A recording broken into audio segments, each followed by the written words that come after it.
Olá, boa noite. Hacker Walter Delgatti presta depoimento à CPMI dos atos golpistas em Brasília e acusa ex-presidente Jair Bolsonaro de tramar contra as urnas eletrônicas e contra o ministro do Supremo, Alexandre de Moraes. Delgatti afirmou que o entorno de Bolsonaro tinha conseguido grampear telefone de Moraes e prometeu indulto se ele assumisse a culpa. E você vai ver também. Em primeira mão, o ministro da Educação, Camilo Santana, fala ao É Notícia com Kennedy Alencar como será o programa FIES Social.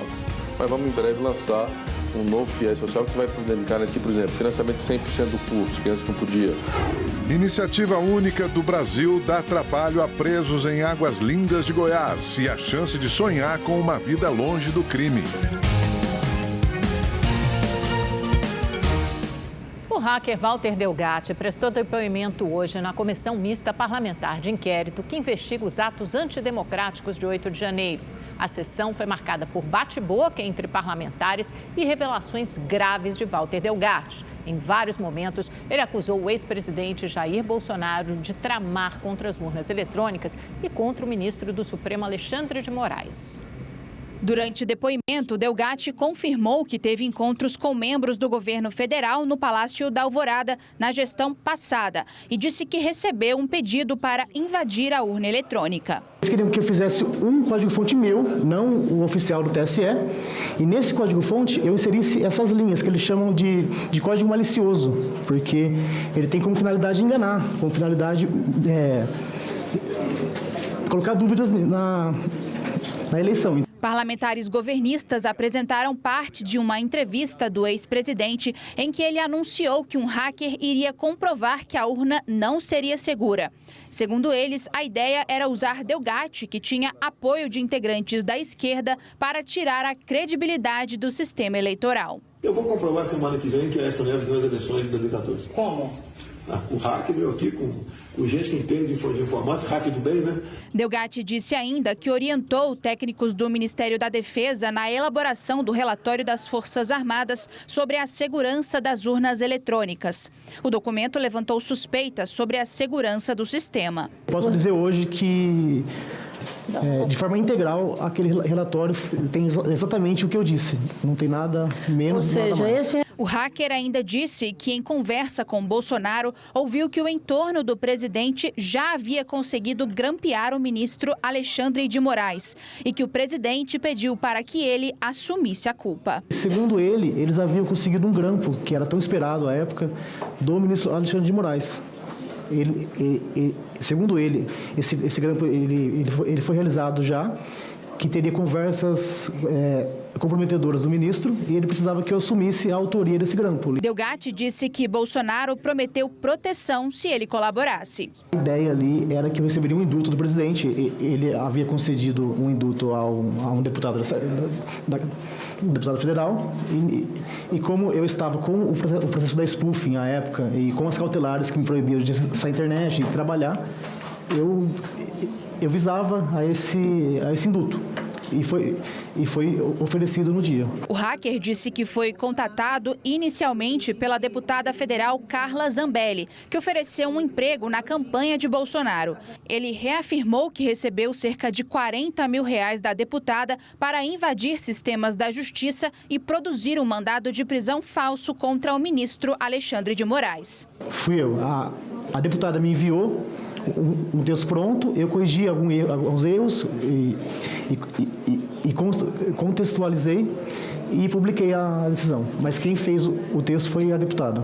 Então, o texto foi feito por ela? Sim. Não, ela me enviou o texto. Quem fez, eu não sei. Walter Delgatti ficou conhecido como hacker que invadiu aplicativos de mensagens de integrantes da Operação Lava Jato e revelou que eles trocavam informações para tentar incriminar o presidente Lula.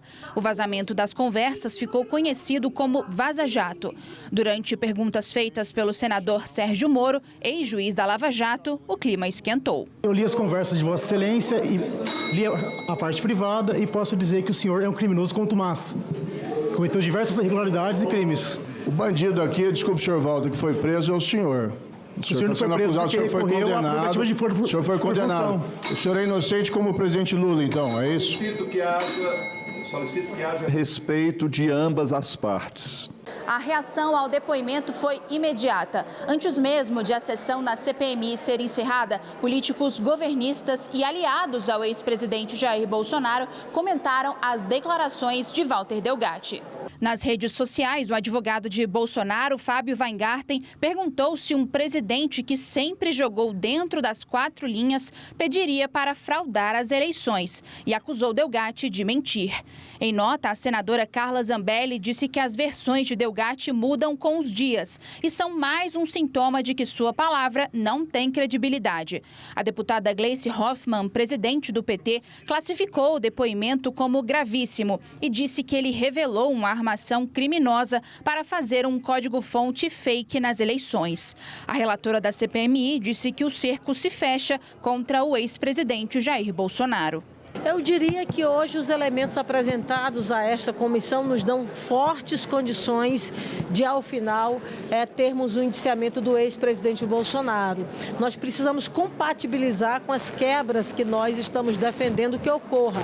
Dentre elas, a quebra de sigilos, eu diria, de relatórios do COAF, que são os RIFs, e também essas quebras telemáticas. E vamos então a Brasília conversar com a repórter Maria Ferreira, que acompanhou esse dia agitadíssimo hoje no Congresso Nacional. Boa noite para você, Maria. E como a oposição e o ex-presidente Jair Bolsonaro reagiram a essas gravíssimas acusações do hacker hoje na CPMI?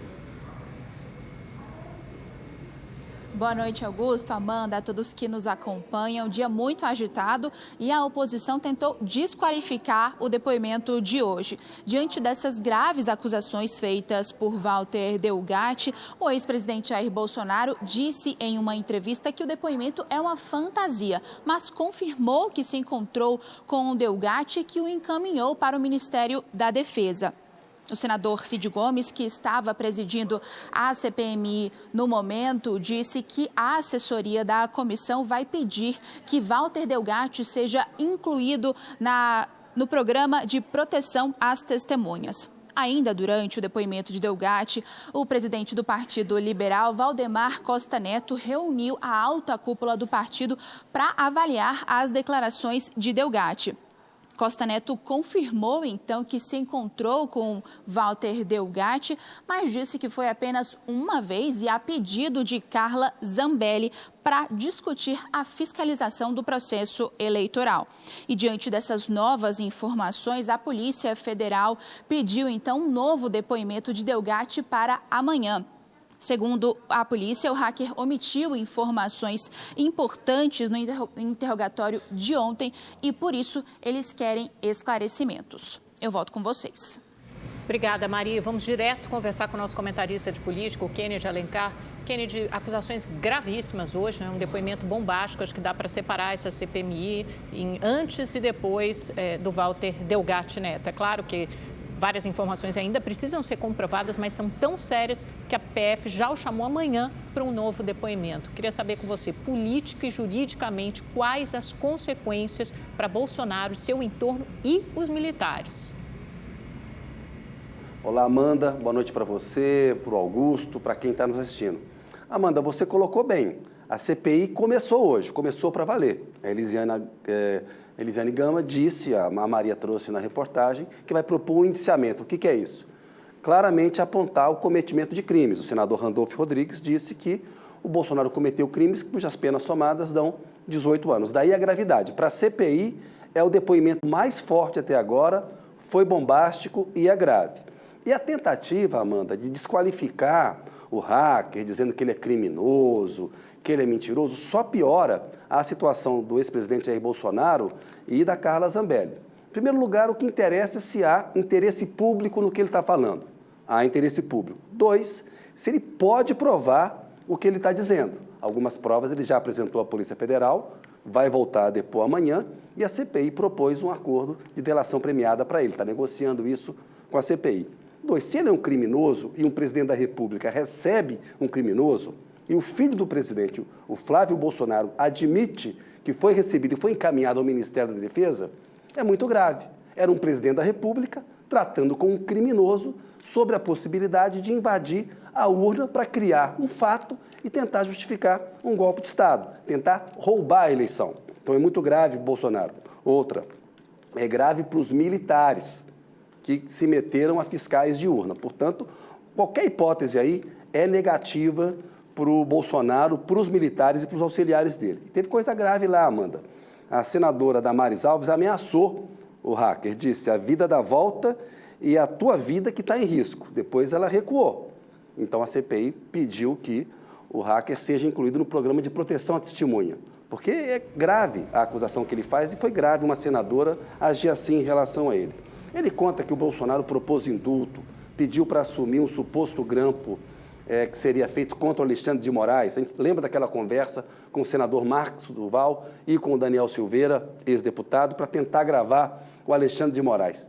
Claramente o cerco está se fechando contra o Bolsonaro. Além do caso das joias, a gente tem, nesse caso dos atos golpistas, mais elementos que complicam a vida do ex-presidente.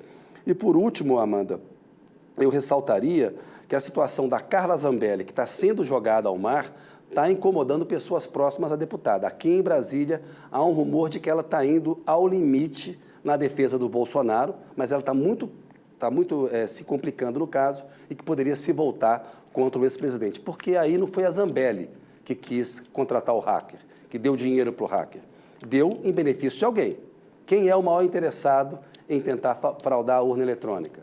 Quem disparava teorias conspiratórias, mentiras, dizendo que a urna eletrônica não era confiável? Era o ex-presidente Jair Bolsonaro. E também destacaria a atuação do senador Sérgio Moro. Quando ele desqualifica o hacker, ele diz que o hacker é um criminoso, isso só agrava a situação do então presidente da República, que lidava com criminosos. E são criminosos que fazem delação premiada. O Moro bem sabe disso, né? Mas ele não é famoso pela inteligência. Ele tem mostrado ao longo do mandato dele que essa não é a qualidade mais forte do senador Sérgio Moro. Amanda e Augusto. Antes de encerrar o seu comentário, só queria convidar você e todos os telespectadores para assistirem esse trecho que você mencionou do Flávio Bolsonaro, em que ele confirma que, de fato, o hacker foi ao Ministério da Defesa, ou seja, ele próprio confessa, apesar deles dizerem que se trata de versões fantasiosas, mas até agora tudo que o hacker disse foi comprovado. Vamos assistir. Óbvio que as conversas todas que existiram, segundo ele está dizendo, tanto com o presidente Bolsonaro, com a deputada Carla Zambelli, com o integrante das Forças Armadas, não foram para fazer invasão em sistema eleitoral nenhum. Ele próprio falou que tem conhecimento teórico, nunca teria feito isso. Foi, na verdade, uma sondagem para que ele pudesse, junto com aquele grupo das Forças Armadas que estava legalmente junto ao TSE para fazer os testes em urnas, pudesse mostrar para o TSE possíveis vulnerabilidades das urnas. Só faltava, né? Então, quer dizer que o hacker, que é esse criminoso estelionatário, ele que ensinar aos militares as vulnerabilidades das urnas. Kennedy, só para fechar rapidamente, eu acho que fica faltando essa perna da investigação, né? Que são os militares, porque o hacker menciona Freire Gomes, comandante do Exército, menciona Paulo Sérgio Nogueira, então ministro da Defesa. Será que a CPI, a CPMI vai ter coragem de avançar sobre os militares, sempre um tema tão sensível no Brasil? Elisiane Gama deu uma entrevista dizendo que os militares evitaram um golpe no Brasil. Não é verdade, não havia condição para o golpe. É a sociedade brasileira que não aceitava golpe. E muitos desses militares flertaram com o golpe. Nesse caso do Flávio Bolsonaro, você vê aí, ele tenta salvar o pai, dizer que só fez uma sondagem, mas ele complica os militares, dizendo que o hacker ia assessorar os militares na fiscalização que faria das urnas, né? Eu assisti o depoimento, Amanda, a tentativa de defesa do Bolsonaro pelo Moro, pelo Flávio Bolsonaro, só agravou. Teria sido melhor que eles não questionassem o hacker. E como você disse, o Brasil precisa fazer um acerto de contas com os militares. Eles não admitem que 64 foi um golpe, não fizeram meia-culpa até hoje. Nunca estiveram tão fracos no nosso período de redemocratização por culpa deles, porque abraçaram um golpista, um fascista. As Forças Armadas deram um abraço de afogado com o Jair Bolsonaro e estão colhendo o fruto que plantaram. Exatamente, essas acusações são contundentes e a verdade vai vir à tona, né? Obrigado a você, Kennedy, boa noite. Muito obrigado pelos seus comentários. Boa noite. E o ministro da Justiça, Flávio Dino, comentou as acusações feitas pelo hacker Walter Delgatti contra o ex-presidente Bolsonaro. Esse depoimento desse senhor Delgatti na CPI traz elementos, traz afirmações que serão confrontados pelas autoridades competentes, sobretudo, inicialmente, a Polícia Federal, mas também o Ministério Público, o próprio Poder Judiciário, com outros indícios. A Polícia Federal realizou hoje mais uma fase da Operação Lesa Pátria, que investiga os ataques golpistas do 8 de janeiro. 10 pessoas foram presas em 5 estados e no Distrito Federal, suspeitas de financiar e incentivarem os atos antidemocráticos. Os policiais foram autorizados a cumprir 10 mandados de prisão e 16 de busca e apreensão. Entre os presos está o pastor Dirley Paz, de Santa Catarina. Em postagens nas redes sociais, ele aparece com um filho do ex-presidente Bolsonaro, Jair Renan. A cantora goiana Fernanda Oliver, o paraibano Rodrigo Lima e os brasilienses Isaac Ferreira e Juliana Gonçalves também estão entre os presos preventivamente. Nas redes sociais, eles trocaram informações sobre um movimento chamado Festa da Selma, segundo a polícia, um codinome para se referir aos ataques de 8 de janeiro. De acordo com as investigações, o termo Festa da Selma foi usado para convidar manifestantes, organizar o transporte deles e dar instruções sobre as invasões aos prédios públicos. Os envolvidos são acusados de incitar, fomentar e participar dos ataques de 8 de janeiro. E a Polícia Federal cumpriu o mandado de busca pessoal como parte da operação que investiga o desvio e a venda de presentes de autoridades estrangeiras ao Brasil. O alvo seria Frederico Wassec, o advogado do ex-presidente Bolsonaro. Os agentes teriam apreendido celulares do advogado da família. O repórter David Diogo tem mais detalhes dessa história para a gente. Boa noite para você, David. Olá, Augusto. Boa noite para você, a Amanda e a todos que nos acompanham. Pois é, Augusto, segundo o blog da jornalista Natuza Neri, entre os 4 celulares de Frederico Wassef que foram apreendidos pela Polícia Federal estava o aparelho que, segundo interlocutores, o advogado dizia usar exclusivamente para conversar com o ex-presidente Jair Bolsonaro. Essas conversas aconteciam desde a época em que ele estava na presidência e geralmente por chamada de vídeo. O advogado da família Bolsonaro teria sido localizado em uma churrascaria na zona sul de São Paulo. Outras pessoas estariam no estabelecimento e acompanharam a abordagem. O Wassef pareceu surpreso, mas não manifestou qualquer resistência. Além dos celulares apreendidos, ele teve o carro revistado. 2 celulares estavam no bolso do advogado e 2 no veículo. Na última sexta-feira, a polícia deflagrou a operação sobre a venda e recompra irregular de joias destinadas ao governo brasileiro. O Wassef não havia sido localizado. Por isso, a busca pessoal ocorreu na noite de ontem. O ex-advogado da família Bolsonaro admitiu na terça-feira que viajou aos Estados Unidos e comprou um relógio Rolex como presente ao governo brasileiro, mas negou ter participado de uma operação de resgate da joia a mando do ex-assessor de Bolsonaro, Mauro Cid. O relógio Lux, foi dado aí na Arábia Saudita pelas autoridades durante uma viagem oficial em 2019. O relógio, avaliado em R$300 mil, é feito de diamantes, madrepérola com pulseira em ouro branco. Amanda? Tá certo, David, obrigada.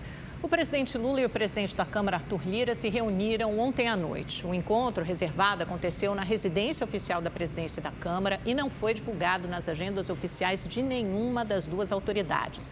A conversa a portas fechadas acontece em meio a uma pressão grande do Congresso por uma reforma ministerial que já se arrasta há muitas semanas.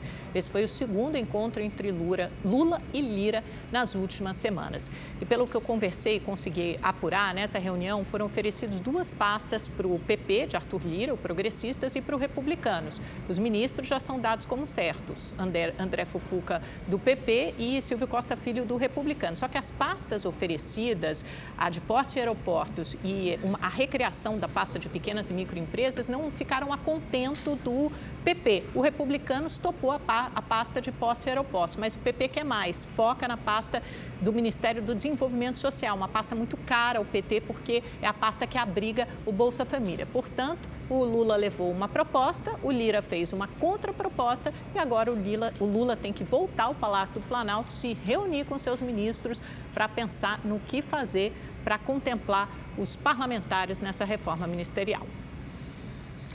Um projeto único no Brasil dá nova vida aos presos em Águas Lindas de Goiás. Uma parceria entre o município, o Estado e o Judiciário oferece a detentos a chance de trabalhar e sonhar com um futuro longe da criminalidade.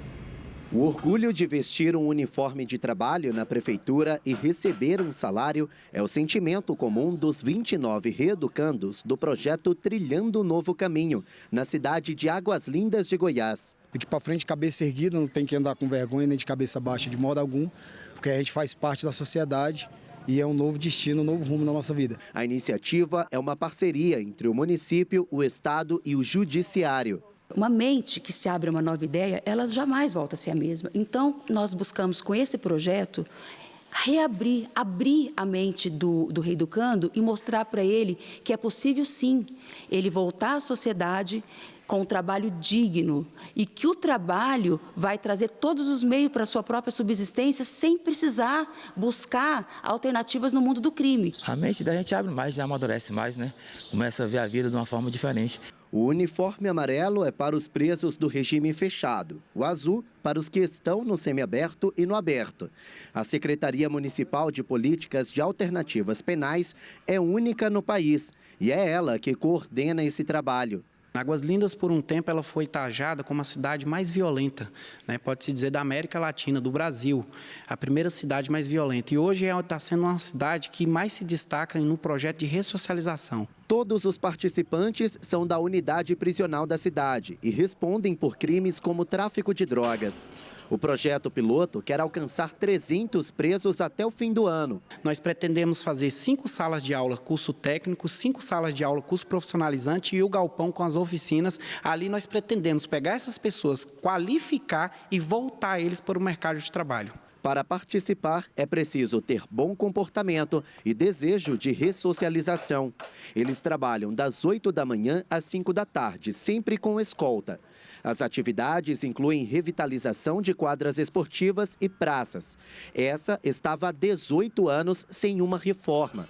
Há cerca de 2 meses, o cenário nessa praça, bem no meio da cidade, era outro. Aqui era um ponto de tráfico de drogas. Não daria nem para ficar nesse espaço como estamos agora. Mas só foi a praça ganhar cara nova que a área voltou a ser um ponto de encontro da comunidade. E a mudança veio das mãos de quem um dia usou espaços como esse para cometer crimes. A gente que vivia dando trabalho para a sociedade, para a polícia, para a população, que utilizava isso aqui para a prática do erro, né, para estar do lado errado.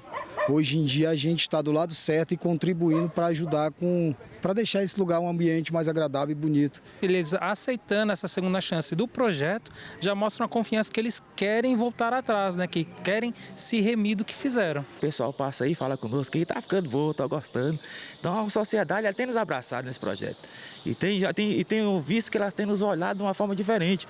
Para cada 3 dias de trabalho é retirado 1 dia de pena. E quando conquistarem a liberdade, eles vão receber uma carta de recomendação. Eu já tenho minha profissão, mas o que eu estou aprendendo aqui pode me beneficiar lá na frente. Mudou totalmente a sua cabeça? Mudou e muito, e muito, e muito. Jamais eu quero isso para minha vida, nunca mais. A Polícia Civil do Rio de Janeiro fez hoje uma perícia no local onde a menina Eloá Passos foi morta no fim de semana. O repórter Tony Vendramini traz as informações para a gente ao vivo. Ele tem todos os detalhes desse caso. Tony, como é que foi a perícia sobre esse crime hoje? Boa noite, Augusto. Boa noite, Amanda. Boa noite a todos que nos acompanham. Essa perícia durou cerca de 40 minutos e só foi realizada hoje porque a polícia identificou que nos outros dias não havia segurança suficiente para o trabalho dos agentes. A Eloá Passos, de 5 anos, morreu no último domingo ao ser atingida no peito, dentro de casa, por um tiro de fuzil. A polícia quer descobrir de onde partiu esse disparo. A criança foi baleada pouco depois que o Wendel Eduardo Almeida, de 17 anos, apontado como traficante, foi morto pela PM. Uma manifestação contra a morte dele acontecia no Morro do Dendê. Fragmentos da bala recolhidos do corpo da menina foram encaminhados para a perícia. E as imagens das câmeras acopladas às fardas dos policiais também serão analisadas. Eles foram afastados das ruas e também transferidos de batalhão para dar mais transparência às investigações. Augusto, Amanda. Obrigada, Tony. Lembrando que esse crime contra a menina Eloá é odioso, precisa ser esclarecido contra ela, assim como contra as outras crianças e adolescentes. Já são 10 mortos, né, por balas perdidas, que não são balas perdidas, porque são balas da PM, só este ano no Rio de Janeiro, segundo a ONG Rio de Paz. 11 pessoas foram presas durante uma operação da Polícia Federal em 5 estados. Os alvos são pilotos e mecânicos que atuam a favor do garimpo ilegal nas terras Yanomami. Os agentes da Polícia Federal foram às ruas na manhã desta quinta-feira para prender 11 pessoas e cumprir mais 18 mandados de busca e apreensão e 19 medidas cautelares. Durante buscas em Boa Vista, na residência de um dos pilotos, que também é proprietário de uma loja de joias, os agentes encontraram munições de fuzil. O homem não foi localizado e é considerado fugitivo.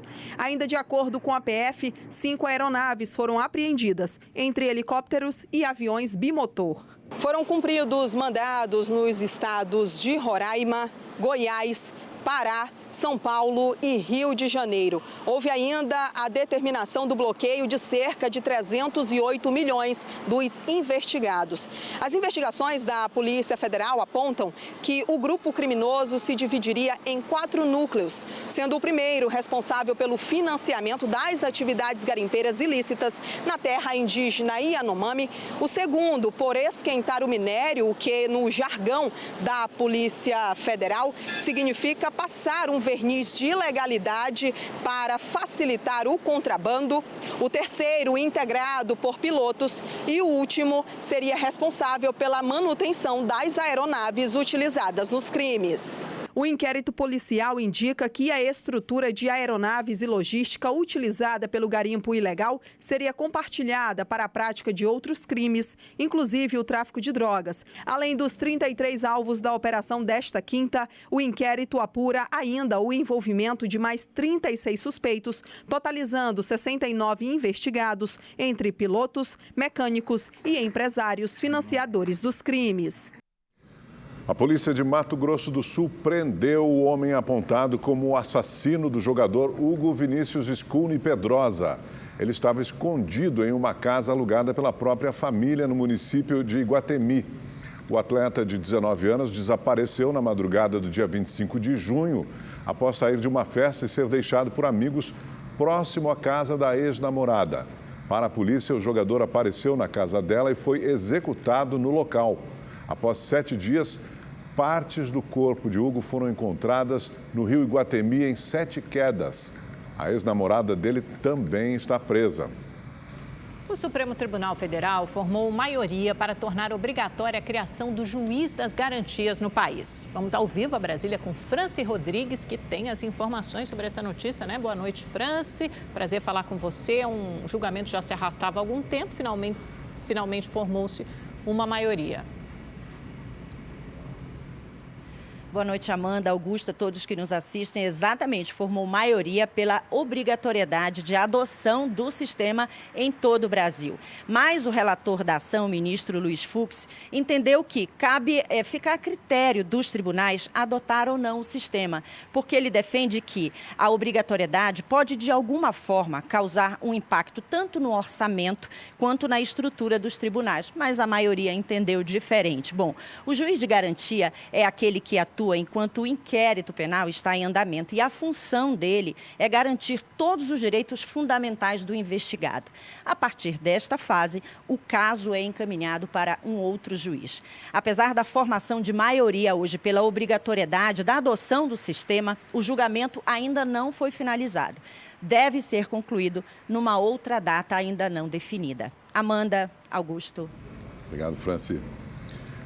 No mês em que a Lei Maria da Penha completou 17 anos, o Senado aprovou um projeto de lei que garante o pagamento de auxílio aluguel para vítimas de violência doméstica. Em 2022, quase 250 mil casos foram registrados no país. Essa instituição de acolhimento na região metropolitana de Belo Horizonte atende 250 mulheres por mês.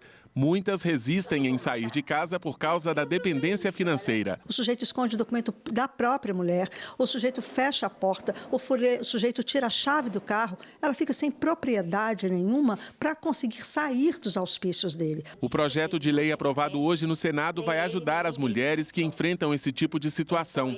garantindo a elas condições de arcar com uma moradia adequada ao sair da casa onde são agredidas. Vai poder dar um tempo para essa mulher se restabelecer financeiramente, conseguir um emprego e, principalmente, sair daquele lar onde ela está submetida à violência. O prazo máximo do auxílio aluguel é de 6 meses. O valor será definido por um juiz que vai analisar a condição de vulnerabilidade da mulher.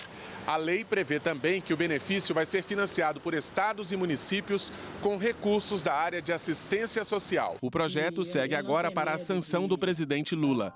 Na capital mineira, as vítimas de violência que precisam se deslocar para os serviços de apoio em situações de violência doméstica e familiar conquistaram recentemente o direito à gratuidade no transporte público. A situação da violência doméstica no nosso país é um problema social. Não é à toa que estamos aí ocupando o 5º lugar no mundo dos países, entre os países que mais assassinam mulheres. Segundo o Anuário Brasileiro de Segurança Pública, houve crescimento de todos os tipos de violência doméstica no país no ano passado.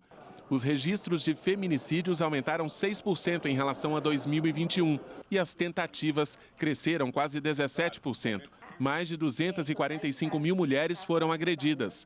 Esta mãe de 4 filhos foi vítima de violência física, psicológica e sexual durante 9 anos. Xingava, batia, maltratava. Eu grávida, eu apanhava, me amarrava para fazer as coisas que não tinha vontade de fazer nenhuma. Até que um dia eu falei que não dava mais. Esta outra mulher cansou de ser maltratada pelo marido porque queria estudar. Hoje, ela é assistente social e ajuda outras vítimas a darem um basta na violência doméstica. Eu luto junto com elas, emociono junto com elas, corro atrás, dou suporte, faço o que eu posso psicologicamente, fisicamente. Eu abraço, choro junto. E estudei e cheguei onde eu queria. O Ministério da Saúde lançou hoje a campanha nacional de multivacinação. A pasta pretende aumentar os índices de vacinação de crianças e adolescentes menores de 15 anos e manter o Brasil fora do risco do retorno de doenças já eliminadas, como a poliomielite. O governo federal destinou mais de 151 milhões de reais a estados e municípios para apoiar as ações de vacinação. As atividades nas unidades de saúde dos municípios começam no dia 23 de agosto. E a Universidade Federal do Rio de Janeiro recomendou que alunos e funcionários voltem a usar máscara em ambientes fechados e aglomerações como proteção à Covid-19. Em nota, a UFRJ disse que a decisão é decorrente do aumento moderado e progressivo de casos positivos da doença. Nas redes sociais, o prefeito do Rio, Eduardo Paes, se manifestou contrário à medida. O secretário de Saúde do município, Daniel Sorans, também fez uma publicação dizendo que não há alteração no cenário epidemiológico que justifique o uso de máscara. E destacou a necessidade da população tomar a dose de reforço com a vacina bivalente. O remédio mais caro do mundo, usado no tratamento da atrofia muscular espinhal, popularmente conhecida como AME, deveria ser oferecido pelo SUS desde junho deste ano. Mas a formalização do acordo entre o Ministério da Saúde e o fabricante ainda não foi concluída. As famílias, portanto, têm que recorrer à justiça. Imagine precisar gastar mais de 6 milhões de reais em um único remédio para salvar a vida de um filho. Essa é a realidade da Inaê, que é mãe do Felipe, de apenas 3 meses, e foi diagnosticado com AME. A gente já entrou com o pedido na justiça para que o Felipe consiga tomar essa medicação. Porque se isso acontecer antes dos 6 meses, de vida do bebê, a chance dele se recuperar com sequelas mínimas e ter uma melhor qualidade de vida é muito grande. A Andressa também corre contra o tempo. A filha dela tem 1 ano e 2 meses e há 21 dias recebeu o diagnóstico. Ela está internada em uma UTI. A AME é uma doença degenerativa que tem como uma das principais sequelas a perda gradativa da capacidade motora. A princípio, a gente queria conseguir pelo SUS, Porque é uma medicação muito cara e a gente não tem condições de pagar. É muito dinheiro, Segundo o Instituto Nacional da Atrofia Muscular Espinhal, o INAME, hoje há mais de 1.500 pessoas diagnosticadas com AME no Brasil. 1 a cada 10 mil nascidos tem a doença. Em dezembro do ano passado, o Ministério da Saúde autorizou que o Zolgensma, conhecido por ser o remédio mais caro do mundo, fosse oferecido pelo SUS para bebês com até 6 meses de idade. uma janela muito curta. Às vezes o bebê recebe o diagnóstico com 4 meses e logo ele faz 6 meses. Então ele não consegue ir dentro da janela do SUS e acaba buscando pela judicialização. O medicamento é administrado em dose única e consegue reverter completamente os efeitos da doença. Apesar de o prazo para disponibilizar o Zolgensma no SUS ter vencido no dia 4 de junho, o remédio ainda não está disponível para as famílias, como a da Andressa, que aguardam o tratamento. Muita esperança em essa medicação. Eu quero muito que ela tome, porque eu quero que ela se desenvolva. E o que for preciso, eu vou fazer pela minha filha. É muito triste. Em nota, o Ministério da Saúde informou que a oferta do medicamento Zolgensma foi condicionada ao acordo de compartilhamento de risco entre a pasta e o laboratório fabricante. O prazo de implementação no SUS depende dessa formalização, que não foi concluída pela gestão passada. O novo governo disse que deu continuidade ao processo.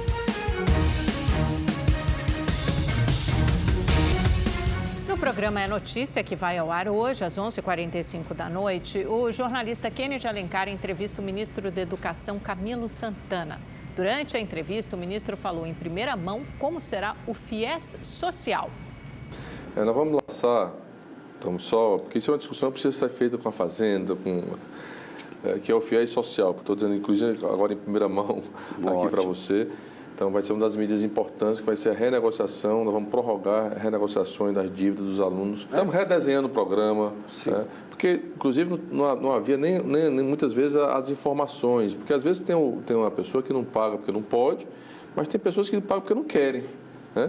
Então, é preciso saber distinguir também. E cobrar de quem pode pagar. Cobrar também de quem pode pagar. Então, esse fluxo nós estamos tentando reconstruir, modernizar o sistema, juntamente com a Caixa, enfim.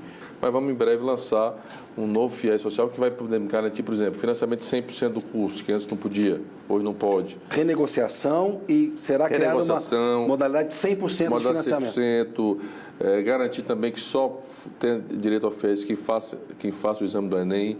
São questões que nós estamos tentando reorganizar, mas, repito, é claro que não depende só da educação, depende do orçamento, porque tem efeitos também financeiros e orçamentários. Posso garantir, o presidente Lula me pediu para, inclusive, reafirmar isso, que todos os alunos terão, ou todos os jovens que tiveram FIES terão renegociação das dívidas. O ministro da Educação falou também sobre as reformas no ensino médio.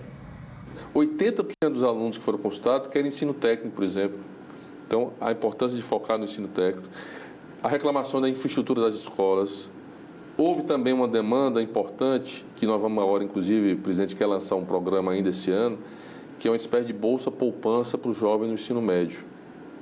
Porque, para ver se a gente estimula a evitar a evasão do estudante do ensino médio. Tem que criar todas as alternativas de política para garantir que a gente não perca nenhum aluno nas escolas brasileiras. Evitar a pressão para ele ajudar no orçamento de casas e abandonar a escola. E ter uma poupança, uma espécie, ele recebe uma parte ali todo mês e tem uma poupança para o final do ensino médio, ele já tem um recurso, se ele fizer um curso profissionalizante, ele tem já montar um negócio para ele, ou então ele ir para a universidade, iniciar um curso, enfim. Então, a reforma, ela traz, ela tratou de formação de professor, então, ou seja, ela foi muito mais além de uma mudança curricular, simplesmente. Mas a mudança curricular, o que nós estamos propondo? Proposta finalizada a partir da consulta. É voltar à carga horária de 2.400 horas na base comum curricular, para garantir um bom aprendizagem de matemática, português, sociologia, enfim, todas as disciplinas. Garantir 600 horas para a complementação de carga horária, que chamamos de itinerários. Né? Para a escola que vai ofertar o tempo técnico, o ensino técnico, aí reduziria para 2.200 horas a base comum e as 800 seria para garantir o curso técnico. Camilo Santana afirmou que o governo Bolsonaro incentivou a violência nas escolas. Disse ainda que não podemos aceitar que isso aconteça e as escolas devem ser lugar de paz e acolhimento para os alunos. Isso foi agravado pelo governo passado, que tinha essa visão de estimular o ódio, a intolerância, o armamento. Né? Então, o primeiro fato foi identificar jovens estimulando o nazismo, o fascismo, a morte, o armamento. Né? Então, Várias pessoas foram presas nesse período, né? Várias pessoas foram levadas à delegacia para depor porque é que estavam postando, né, estimulando. Então, isso é um trabalho que precisa ser feito forte, né, para a gente poder abafar e resolver. E o Congresso Nacional precisa aprovar a regulamentação, porque você precisa responsabilizar as plataformas digitais, né, pelo que as pessoas estão fazendo com elas. Então, se eu uso uma plataforma digital para estimular ódio, violência, morte e tal, eu vou punir a pessoa, mas também punir a plataforma que está permitindo isso, né? Então, o que a lei está lá no Congresso é para regulamentar isso, e que nós precisamos regulamentar. Então, esse, para mim, é um dos pontos fundamentais. Logo quando aconteceu os episódios aqui em março, o presidente criou logo uma comissão interministerial, porque, repito, esse não é um problema só educacional, isso é um problema que envolve várias outras áreas, né, de governo, como, por exemplo, segurança pública. Sim. Porque um dos graves problemas que o Brasil tem enfrentado, o mundo tem enfrentado, os Estados Unidos, que é um país rico, é um dos países que mais tem problema de violência nas escolas. Aliás, estudos mostraram lá que a questão de botar um policial dentro da escola isso não resolveu. Né? É importante garantir mais segurança, etc. Mas essa questão das redes sociais, ela precisa ser enfrentada com muita coragem. O outro ponto é criar, aí nós estamos com uma parceria com o Conselho Nacional de Justiça, que é criar a espécie de justiça restaurativa nas escolas. O que é isso? É criar os ciclos de paz, de discussão com os jovens. Então, o trabalho precisa ser, o trabalho que nós estamos fazendo já também de preparação e formação de diretores e professores para enfrentar situações caso isso possa ocorrer. Esse grupo que forma 7 ministérios está construindo um plano nacional de enfrentamento, uma política nacional de enfrentamento das violências nas escolas, né, com regras, com uma espécie de protocolo que as escolas precisam ter, mas também com essa estrutura. Precisa investir, e aí investir em escola a tempo integral, investir em atividades físicas, investir em cultura, investir em esporte, investir... Então, é isso que faz a escola se tornar um ambiente agradável, de paz. Nós não podemos aceitar que uma escola seja ambiente de violência. A escola tem que ser ambiente de paz, de tranquilidade, de confiança, de esperança, de acolhimento, e é isso que nós estamos tentando construir junto com os estados e municípios. O programa É Notícia vai ao ar hoje às 11h45 da noite. Não perca. Pesquisadores brasileiros de um projeto financiado pela Fundação Amazônia de Amparo a Estudos e Pesquisas encontraram um fóssil de uma preguiça gigante na cidade de Aveiro, no Pará. O osso descoberto é uma vértebra de uma preguiça gigante que viveu há cerca de 23 milhões de anos. A espécie, na América do Sul, vivia em uma vasta área, que ia do Uruguai, passando pelo sudeste e nordeste do Brasil, até chegar ao Equador. A ossada foi encontrada na Caverna Paraíso, a maior da região amazônica. O paleontólogo Elver Mayer, que lidera o projeto, explica a importância da descoberta. É uma grande novidade, tem importância para a ciência, porque os restos desses animais não são tão comuns na região amazônica. Apesar de cavernas favorecerem a preservação dos fósseis, a Amazônia não tem muitos sítios arqueológicos. Existem muitas áreas com vegetação muito densa, pouco acessível, então é difícil dizer que não encontramos os fósseis porque eles não existem, né? Mas, por outro lado, também tem um fator ambiental, né, da grande circulação hídrica, muitas chuvas, muitos rios. A circulação de água ocorre também no interior das cavernas e isso pode ter contribuído, então, para que as cavernas não preservassem muitos fósseis. Olha, o Rede TV News fica por aqui. Obrigada pela companhia. Uma boa noite. Amanhã nos encontramos, 7h20 da noite. Até amanhã. Boa noite.